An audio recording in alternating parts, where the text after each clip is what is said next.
This is Car Guide Philippines, and today we're reviewing the Toyota Raize 1.2G.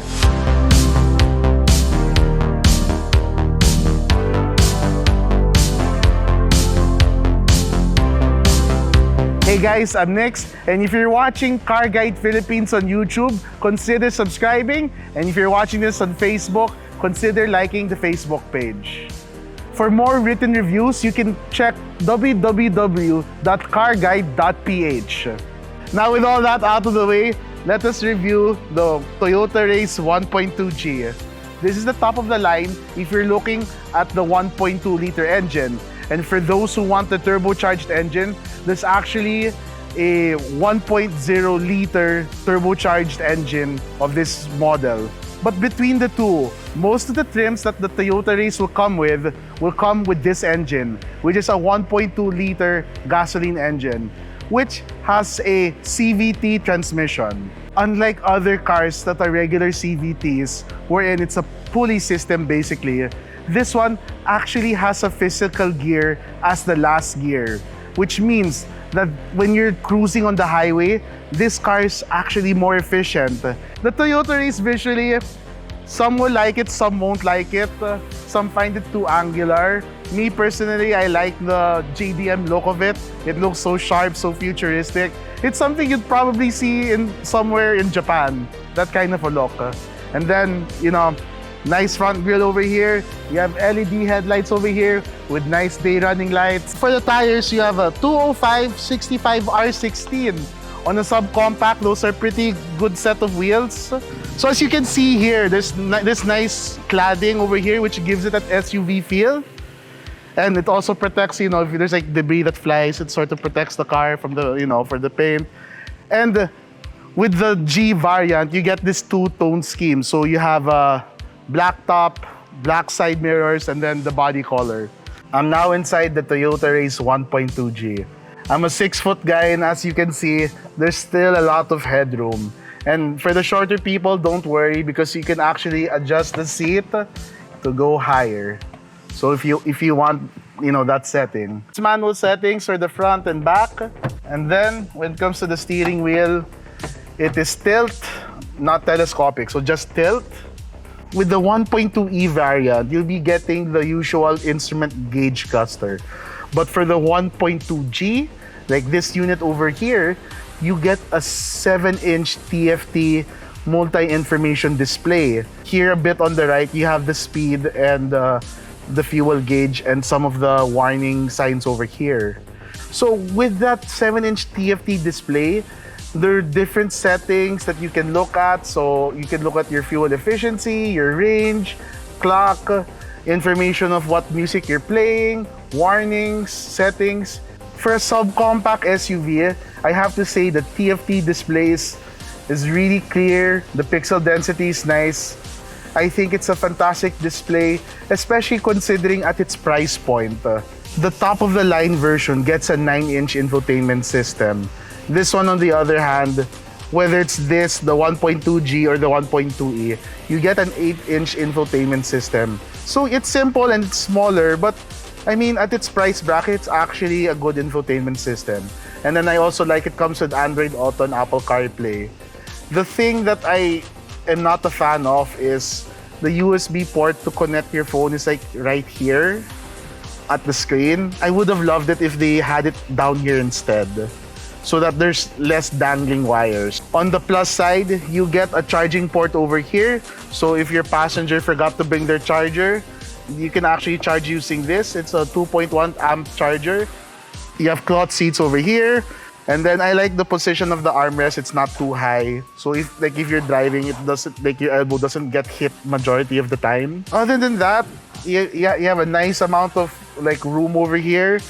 So I'm a obviously big guy if you haven't noticed. And yet, if me putting my arm here, relax, there's enough space for someone to rest their arms as well. But you'll be touching, skin at this point. So if you don't like each other, sorry na lang.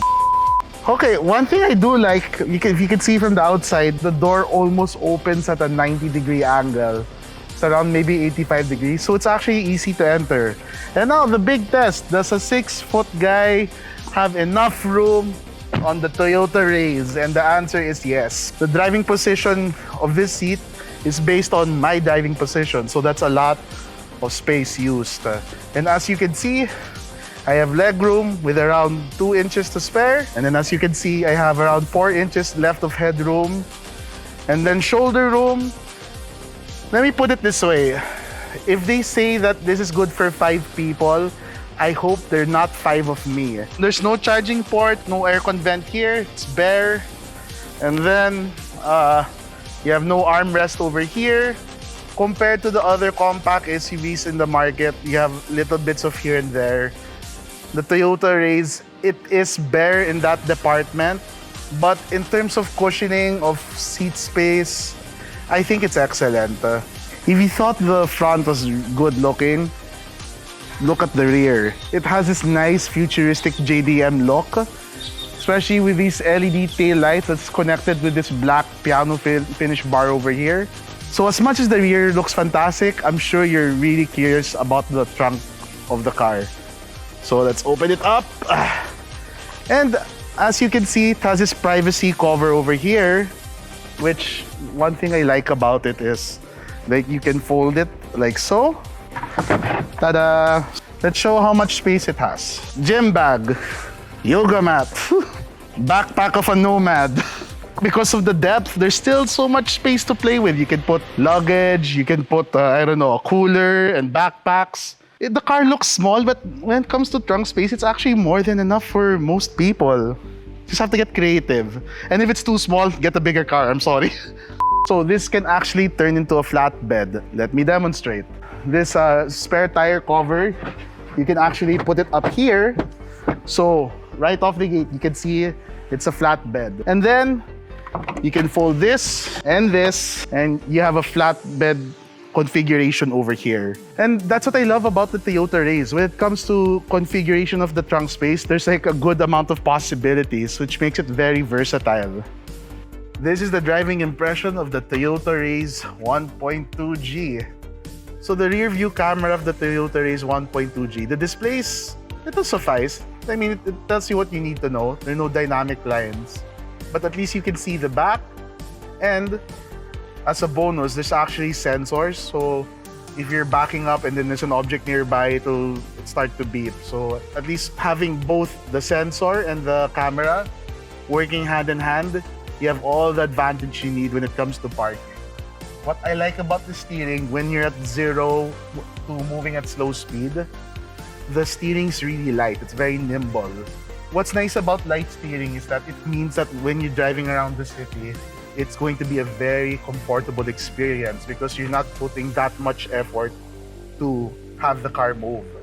And when I drove on the highway a while ago, I like that the faster you're going, the tighter or the heavier the steering gets. Now, driving position. It's very SUV-like. Like the sitting position right now, it's a bit higher when you compare yourself to a sedan, but I can see the hood. I have a good amount of spatial awareness with the Toyota Raize.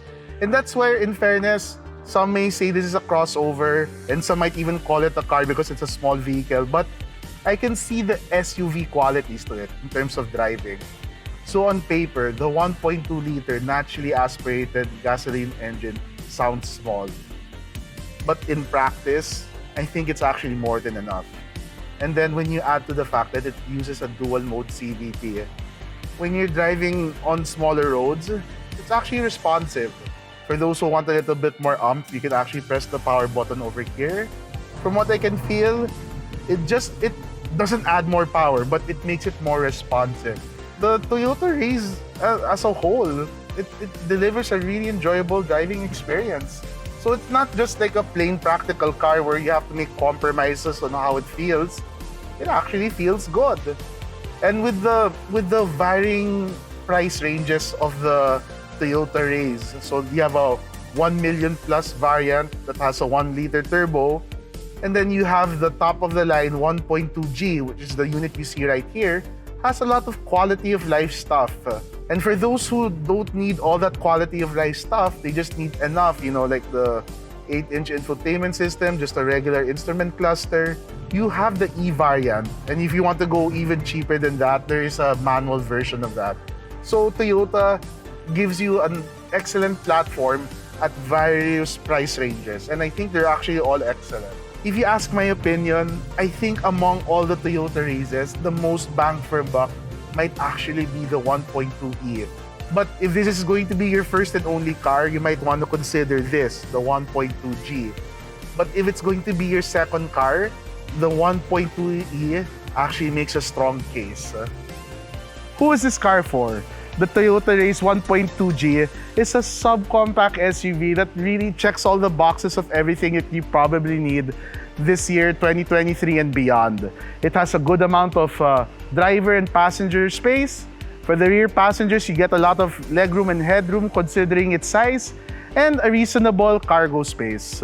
Whether you're a first car buyer, whether you're looking for a utility kind of a car, or whether you're looking for a car to drive every day so that you don't drive your favorite car every day, the Toyota Raize 1.2G might be the car for you.